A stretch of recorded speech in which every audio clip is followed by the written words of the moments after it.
नमस्कार मंडळी. तर आज म्हण घेऊया, पदरी पडले पवित्र झाले.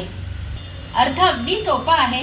आता पदरी पडणे म्हणजे काय? एखादी गोष्ट मिळणे आणि पवित्र होणे म्हणजे चांगले होणे.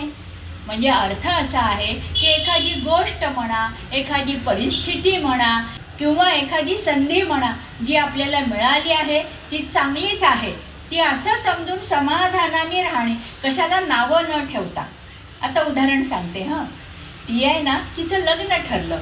खरं तर तिला काय वाटत होतं, आपला एखाद्या सरकारी नोकरी करणारा नवरा असावा किंवा शहरात राहणारा असावा, जास्त घरात कुटुंब कबिला नसावा. परंतु तिला काय मिळालं? गावामध्ये घर, मोठी शेतीवाडी, कुटुंब कबिला मोठा, सासू सासरे दीर नणंदा. त्यामुळे तिने त्या सुस्वभावी नवऱ्याला पसंत केले. पदरी पडले पवित्र झाले. ती आहे ना, तिनं ऑलिम्पिकमध्ये रनिंग रेस म्हणजेच पळण्याच्या शर्यतीत भाग घेण्यासाठी दिवस रात्र प्रचंड मेहनत घेतली आणि फायनलच्या दिवशी मात्र काही सेकंदांनी, फ्रॅक्शन ऑफ सेकंदांनी तिचं गोल्ड मेडल हुकलं. तिला सिल्व्हर मेडल मिळालं. परंतु ती नाराज झाली नाही. पदरी पडले पवित्र झाले.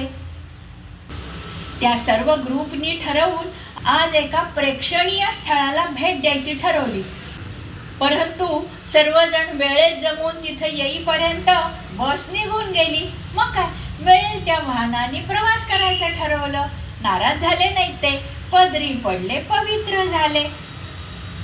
मंडळी, उदाहरणं आवडली असतील तर लाईक, शेअर, सबस्क्राईब करा आणि हो, कॉमेंट करायला विसरू नका.